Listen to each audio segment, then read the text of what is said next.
Are you one of the many busy professionals working in offices day in and day out? Do you wonder how some people grow their wealth fast, retire early, and play on workdays? Well, you're in luck, because Ginny Bolling hosts this show, Pivot to Prosperity, where she interviews people that can do just that. Play on workdays. Many guests have become financially free. She also interviews people that are on their journey and people that are in support roles, like attorneys, contractors, brokers, and others. Commercial real estate is the common element. She is on a mission to be sure busy professionals know they can own substantial commercial properties too, like apartments, self-storage facilities, and others, and not have to do the work managing them. Passive investing is the key. Syndications are the typical method. Tax write-offs are some of the biggest rewards. Ginny and partners find the deals, build a strong team and business plan, then offer the investment opportunities to passive investors. New episodes are released every Tuesday at 12, so watch for new releases. If you want to get involved, let us know. You need to get pre-qualified to hear about most deals. See the show notes for contact information. Hey there, this is Ginny Bolling with Pivotal Real Estate Investments, and I am just going to talk about due diligence casually here today. I want to try to bring to light some things I've already gone through our custom due diligence checklist and talked about the different things that you should be asking sponsors. And what I'm going to talk about today is more about the sponsors side of the due diligence, because there's a lot more that the sponsors obviously need to do. So, and that's kind of my specialty, the way I see it. I would explain it as that most of my career, I've worked with attorneys and property owners and lots of their experts that put together a counteroffer to negotiate with whoever my client is when I'm representing the state of Florida or a city or a county or some governing agency that is looking to acquire a property that you didn't plan to sell. And it's not a comfortable situation for anybody.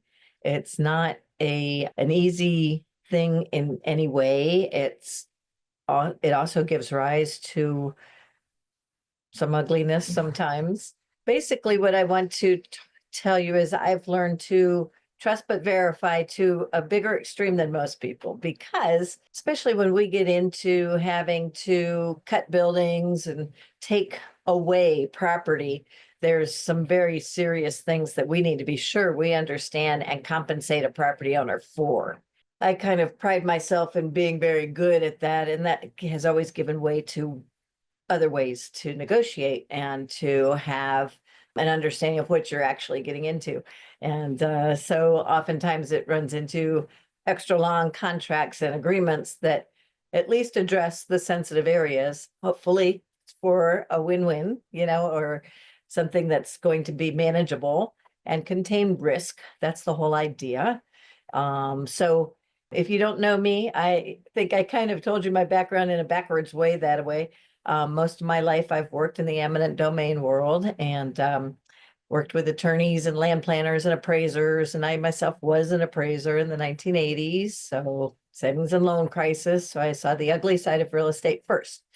And and that was in South Florida, Palm Beach County area, and worked for the Florida Department of Transportation down in Broward and Palm Beach, Martin counties, all that South Florida vicinity. And so I will tell you that I'm very detailed as a result.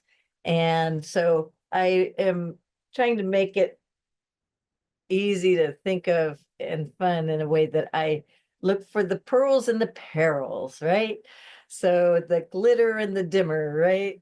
So that's kind of me. I really like to find the things in both property and people that they might not even realize is a pearl too.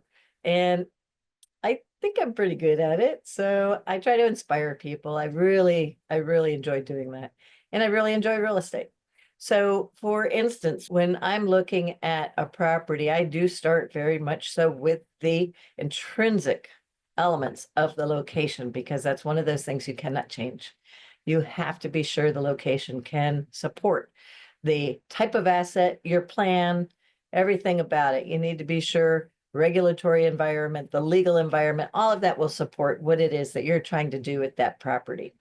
And Then you have to look at the people. And that is a variable. You can control that. But the team, when you put together a team for a property, you want to be sure as best you can that it is the right people in the right seat. Who Not How is a great book. If you haven't read it, you should really read it. And so we always look for each property for the right team members to be able to help make sure that that project and that property are going to get all the supports that it needs. And so that's a critical thing. That's that part about betting on the jockey, or you betting on the horse. I love horses. I think the horse is a lot of it, but the jockey's more of it. So then you also have the, like I say, the economic and the legal and the social frameworks that you have to look at. And so it's important that each piece get analyzed separately. And whenever there's some gut feeling or something that there's more to look at, I'm a biggie about diving in and deep. And so I pride myself in being resourceful, and I'll tell you what, AI is awesome. It's helping to get to databases and access information so much faster. And so I'm all for customizing your chat GPT so that it knows you, it knows what you're looking for, and it knows the context when you tell it. You can change up the context. But so for instance, I have been delving back into opportunity zones. I got very familiar when they first were launched, and attended regular meetings talking about them, and really met with a few different people on both the government side and private side that were creating funds. And it turned out that one of ours didn't quite work out, that we proceeded with it, but all that work and effort getting even close, you learn a lot. Yeah, and it's invaluable. And so now that I'm looking at property again and opportunity zones, I like redevelopment, so I am looking at that more and more. And so I am hoping that Trump is going to renew the opportunity zone legislation. It's scheduled to sunset next year. And so there's a lot of things that are up in the air, but it's been so successful that we have reason to believe it will be renewed. And it was initially geared towards capital gains, reinvesting capital gains so that you wouldn't have to pay taxes.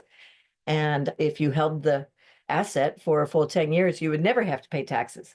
If you had held 5 or 7, it would be, that stepping kind of a situation, a pro rata share. But so we're thinking that it will be renewed, and it will be not only just capital gains, but possibly allow people to just plain invest in depressed areas.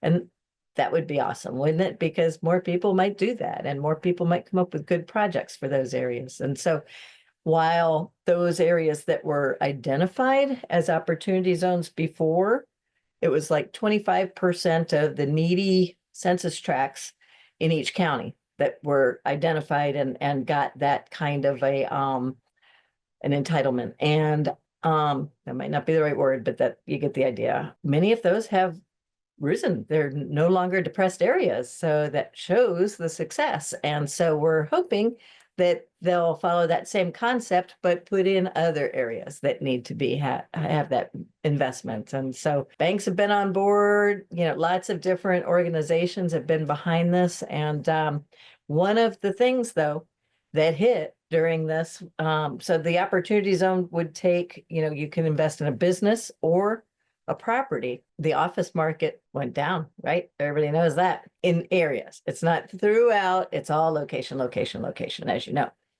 But so there are areas, and the more I've looked at some recently, the more I'm realizing, yes, okay, so offices have gone through that, and now people are having to come back to the offices, right? So this is a good time to be getting into offices. In certain areas, you got to make sure it's the right factors, the right variables, the stars align and all that. But so another thing I would say is that the taxes or interest rates, we expected to be coming down.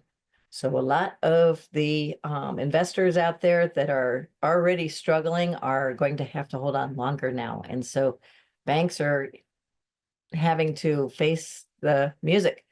They've been kicking the can down the road in some cases and modifying loans or doing this and that. But we do feel there's going to be more foreclosures in the commercial world. And it's a cleansing that is needed. Hate to say it, but that's one reason I wasn't buying the last couple of years. There weren't that many that I was coming across that were passing, some of my testing. And so um, I I know that there's many more that are actually looking better. So I hope you'll stay tuned. If you want to be part of the inner circle, please join and follow us on the social media, especially the YouTube channel. I like to highlight people that are considered either local legends or pivotal people. They even get a little Pell pin that says that's what they are, which is a great conversation starter when you're at meetings and whatnot. And so you can nominate somebody. And if you want to come on the podcast, that's great, because we do also want to have people come on that have a message to share with people, whether they're in the apartment business, the industrial warehouse business, self-storage.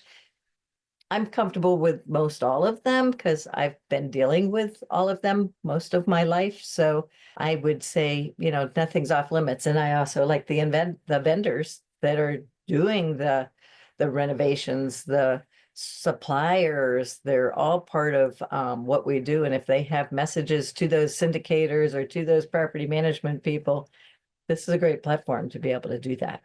And most especially, I should announce we are doing a special series on property management companies. And so we want to get our management companies to come on and tell us what they see out there, what they like and find troublesome as far as operations potentially, and lots of things like that. There's so much to talk about.